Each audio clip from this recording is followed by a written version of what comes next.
할렐루야, 기류의 말씀이 오신 여러분 사랑하고 축복합니다. 오늘도 말씀이 힘이 되는 하루가 되길 원합니다. 오늘 본문은 로마서 3장 21절에서 31절 말씀입니다. 그러나 이제는 율법과 상관없이 하나님의 의가 나타났습니다. 그것은 율법과 예언자들이 증언한 것입니다. 그런데 하나님의 의는 예수 그리스도를 믿는 믿음을 통하여 오는 것인데 모든 믿는 사람에게 미칩니다. 거기에는 아무 차별이 없습니다. 아멘. 여러분, 우리 가끔 신앙생활 하다 보면 내가 정말 하나님 앞에 설 수 있을까?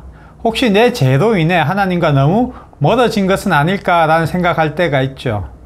사실 성경은 우리에게 이것에 대해 솔직하게 말합니다. 우리 모두는 죄 아래에 있어서 하나님 앞에 나아갈 수 없는 존재라고 말하죠.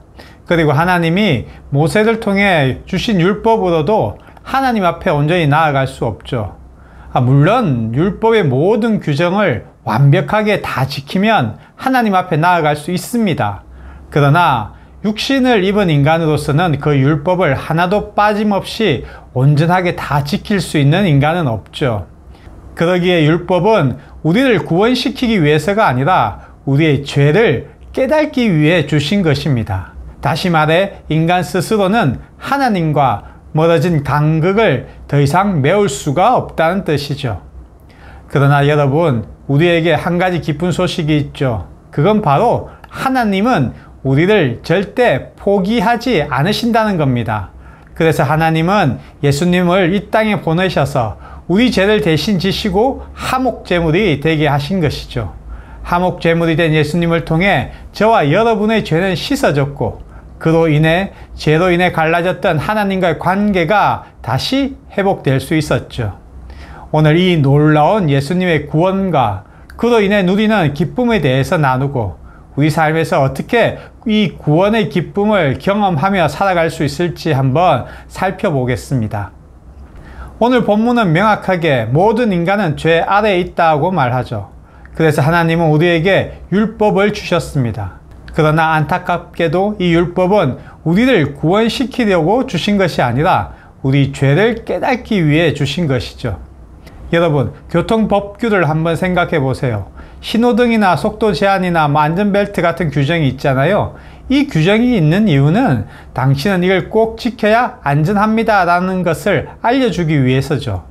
그런데 사실 집으로 날라오는 위반 통지서나 뉴스에서 나오는 교통사고나 사건 등을 보면 어떠세요? 우리가 얼마나 많이 그 법을 어기고 있는지 여실히 드러나죠. 이런 법이 없다면요, 내가 잘못하고 있는 것조차 느끼지 못하겠지만 법이 있으니까 내가 잘못을 했구나 라고 깨달을 수 있는 것입니다. 이처럼 우리의 신앙생활도 마찬가지죠. 열심히 기도하고 착하게 살아도 여전히 죄와 낙담은 우리 삶 속에서 계속 나타나잖아요. 무엇보다 죄를 매일 회개해도 어떠세요? 그 죄가 없어지지 않고 시간이 지나면 다시 나타나는 것을 볼 수 있잖아요. 이게 바로 인간 스스로는 죄를 해결할 수 없고 그 죄로 인해 하나님 앞에 설 수 없다는 사실을 보여주는 겁니다. 하지만 하나님은 우리를 그 죄 가운데 그냥 버려두지 않으시죠. 하나님은요, 우리를 위해 예수님을 우리 죄를 대신 지시는 화목제물이 되게 하셨죠. 그래서 그분의 피로 우리의 죄가 씻어지고 그로 인해 하나님과의 관계가 회복되게 하셨습니다. 여러분, 여기서 정말 중요한 점은요, 이 일이 우리의 노력이나 공로가 아니라 값없이 얻는 예수님의 은혜라는 겁니다. 예수님의 이 은혜는요, 우리의 마음속 부담, 죄책감, 두려움을 다 내려놓고 예수님만 믿기만 하면 되는 거죠. 예수님을 온전히 믿는 순간 우리는 아무런 대가를 치르지도 않고 죄에서 자유로워지고 구원의 기쁨을 누릴 수 있게 되는 겁니다. 정말 이게 놀랍지 않습니까? 세상의 어떤 부자도 자신이 가진 걸 모두 판다 해도 이 은혜의 구원을 얻을 수가 없죠. 그러나 세상에서 가장 가난한 사람도 오직 예수님만 믿기만 하면 이 은혜의 구원을 얻을 수 있는 거죠. 왜냐하면 구원은 오직 예수님을 믿음으로만 가능한 것이기 때문입니다. 정말 하나님의 지혜가 놀랍지 않나요? 주님 앞에서 누구도 높아질 수 없고 주님 앞에서 누구도 낮아지지 않는 놀라운 은혜가 바로 이 믿음으로 구원받는 것입니다. 그럼 이렇게 믿음으로 구원받으면 어떤 기쁨이 있을까요? 첫째는요, 바로 죄에서 벗어난 자유와 평안이죠. 날마다 죄에 시달리며 죄의 목줄이 매여 사는 고달픈 삶에서 벗어날 수 있는 거죠. 이제는 우리가 죄와 사망의 그늘에 있지 않고 생명의 빛 안에 있기 때문에 더 이상 죄가 우리의 삶을 이끌어가지 못합니다. 이렇게 될 수 있는 것은 주님께서 우리에게 죄를 이길 수 있는 힘을 날마다 주시기 때문이죠. 그리고 또 이 첫 번째 기쁨보다 더 큰 기쁨이 있죠. 그것은 바로 하나님과 함께 할 수 있는 기쁨입니다. 여러분, 사랑하는 사람과 함께 걷는 기쁨이 얼마나 큰지 아시죠? 사랑하는 남녀가 데이트할 때는요, 자판기 커피 한 잔 나눠 마셔도 너무 행복하잖아요. 그런데 여러분, 사람과 사람이 사랑해도 이 정도 기쁨인데 하나님과 서로 사랑하는 관계에 있으면 그 기쁨이 얼마나 더 클까요? 사랑의 근원이신 하나님과 손을 꼭 잡고 함께 걸으면요, 날마다 주님의 말씀을 듣게 되고 또 그분이 주신 의와 진리를 배워가게 되고 뿐만 아니라 매일의 삶 속에서 구원의 은혜와 말할 수 없는 기쁨과 감사가 내 삶 속에 온전히 채워지게 되죠. 이 기쁨은요, 세상이 줄 수도 없고 비교할 수도 없는 놀라운 기쁨입니다. 바로 이것이 구원의 기쁨이 넘치는 삶인 거죠. 여러분, 이 놀라운 기쁨의 삶을 살아가고 싶지 않으세요?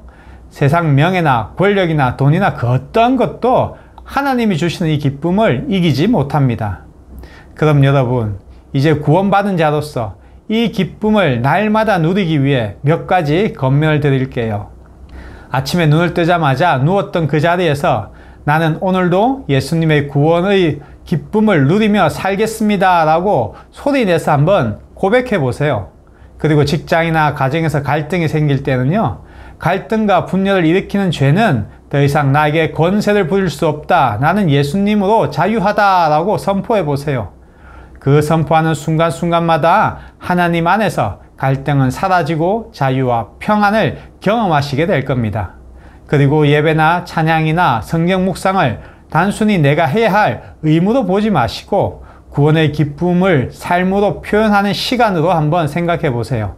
이렇게 감사와 자유함의 경험이 쌓이면 쌓일수록 구원의 기쁨이 삶에서 점점 더 선명하게 드러납니다. 사랑하는 길교회 가족 여러분, 이처럼 구원의 기쁨은요, 세상이나 환경의 조건이 아니라 예수님의 은혜로 주어지는 선물이죠.